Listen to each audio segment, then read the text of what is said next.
Okay, so I wanted to talk about the weight loss or weight gain equation.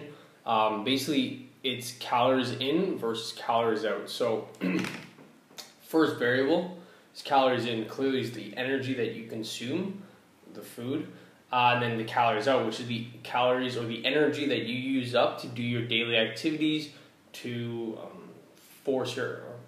to give you energy for your exercises, to help you with digestion, brain function, things like that.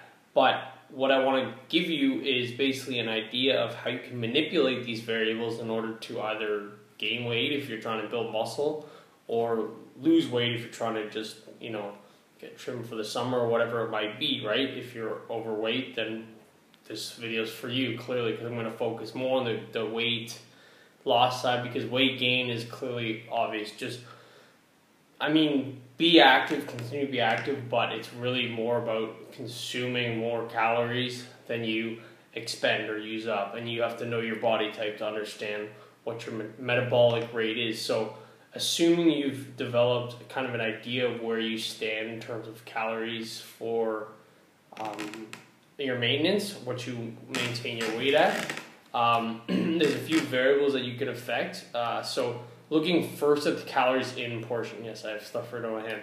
So looking at the calories in portion first, how you can affect this for weight loss would be, if, say you have, a huge craving for juices, for sodas, anything that has calories that you drink, I would suggest you either look for the diet alternative or just try and cut it out in general, because you consume so many calories from just drinking those things alone that you would not even understand. If you cut those out, period, you would dramatically notice a huge weight loss difference. You would drop weight so quickly. Like, I used to consume probably upwards of 600 calories in Coke, in apple juice. I could finish a whole jug of, liter of apple juice in maybe, in a matter of an hour, which is probably more than 120 carbs or whatever it might be, right? So that's a little idea, is that just because these things say healthy and yada yada yada, it is really, you're just drinking your calories. It's not doing you any good. So that would be one suggestion is, and yes, you might say diet soda's bad and all this stuff, but once in a while it's not going to kill you. They've done studies, and I've found studies that say that it's bad for you, then I've found studies that say it's actual nonsense. And I actually looked at a study done by, I don't know what the institute is, but they're supposed to be the most unbiased review. So they take a collection of all the studies and based on that information, then do their own study and compare and see what they get. And I think they got something that for it to be bad for you in one sitting, you would have to consume about 1,600 cans of Diet Coke. I don't know, that's just what I read, but look into it. If you don't want to drink Diet Coke, then don't, but at least gives you a little bit of a, once in a while it's not going to kill you. So just, if you really want a Coke, have a Diet Coke, okay? Second is vegetables. So when you're ordering at a restaurant, right, people tend to lean towards, I'm going to have a baked potato. Actually, no. Baked potato, I think, is not bad, because hold the butter. But if you have baked potato, that'll fill you up in itself. So that's great. I look for satiety factors in terms of keeping you satisfied while you're kind of holding your calories to. It's like a input versus output. The output is how satisfied you are. You want to get the most output out of the least input. So it's like meal efficiency, if you will. So when you have a burger, say, I'm trying to give you tips on, so you don't have to actually count calories themselves.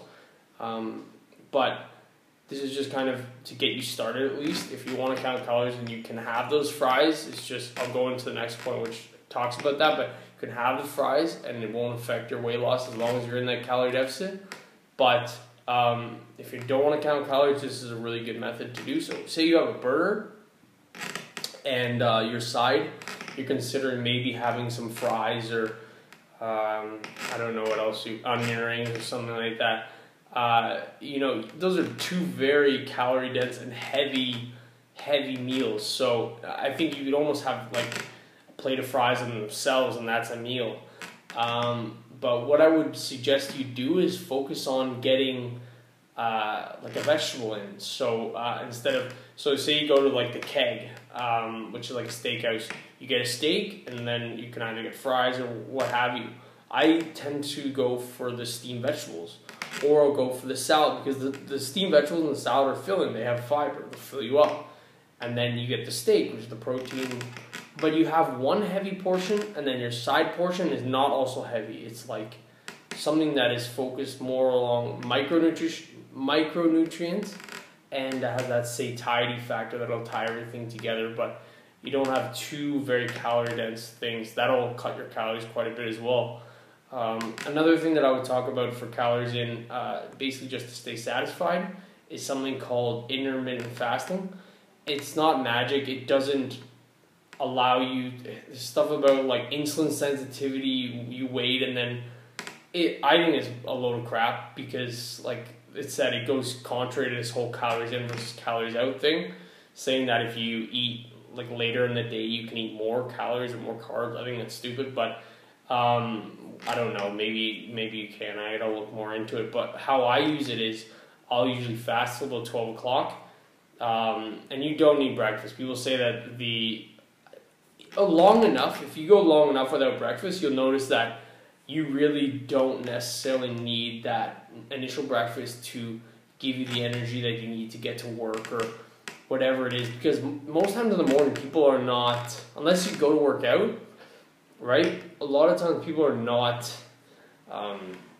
like crazy active in the morning. You know what I mean? Like it's usually like you go to work and then you sit there or whatever it might be. But if you are more active in the morning, then hell, don't practice intermittent fasting. But you could even just instead of doing later meals, just cut your meals off at 8 o'clock or something at night, and then that's also a form of intermittent fasting. But like I would say is it's great because it allows you to eat later and eat more calories not more calories. So the amount of calories that you eat within a certain period of time is more. So if you had eaten, I don't know, say you were on a 2,500 calorie diet, and you had 500 calories in the morning, and then at 12 o'clock you only have 2,000 calories until whenever you go to bed. Whereas if you had fasted, you'll have the whole full 2,500 calories, and then that amount of calories within that window of time will just be absolutely filling. Like you'll have trouble catching up. I promise you.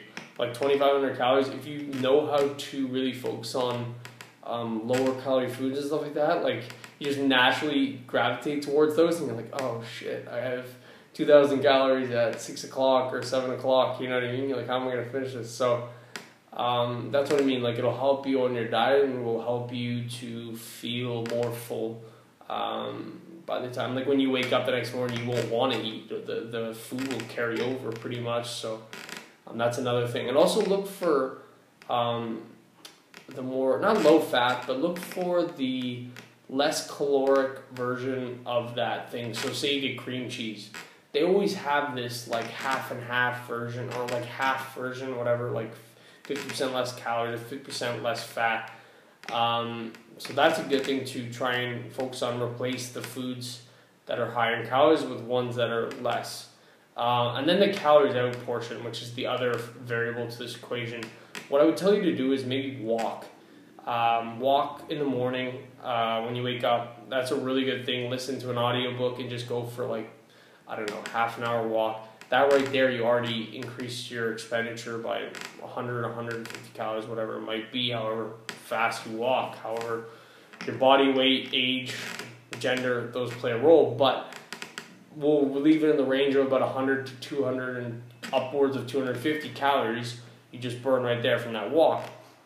Right, you can walk to work. If you can bike to work, that's even better. Because biking, you burn quite a bit of calories. When you get places, take the stairs. If you're just going up one floor, why don't you take the elevator? Take the stairs.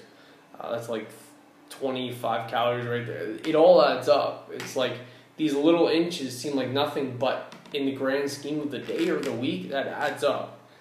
And I would just tell you just to try and increase your activity. Just be mindful of what you do, and just again these habits will come into place, and you'll notice that you'll just be taking the stairs instinctually, and that in themselves will affect your like I said, that calories out variable to the equation. So you'll notice like a drastic change in your weight just based on these factors that I've given you, these tips. So take these, run with them, and see kind of where you will end up after about a month or two. You'll notice quite a big drastic change. So thanks for watching.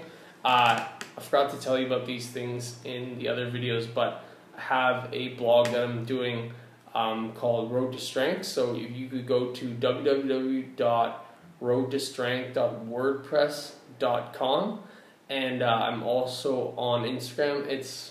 We're changing the name. It's kind of like hippy dippy, but it's Strength, Love, and Happiness.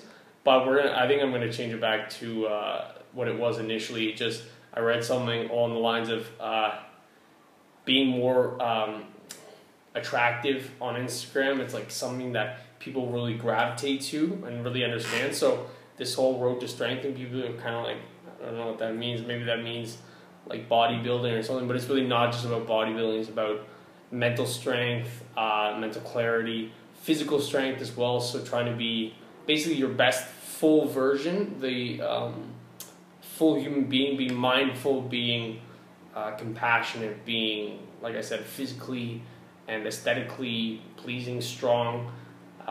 So yeah, if you want to go there, I post 3 pictures a day that I create myself. So take a look there, and leave me your feedback. Let me know what you think. And if you do actually have a contrary study to that whole like intermittent fasting thing with I don't know, you're more carb sensitive or insulin sensitive or whatever, and you can consume more calories. Like if you have any kind of study on intermittent fasting, like please link it below. And the diet sodas. If you have any studies, I love to research these things. I love to read about them because it interests me. So yeah, if you have any questions, even just or comments, leave them down below, and I'll be happy to get to them. So thank you for watching.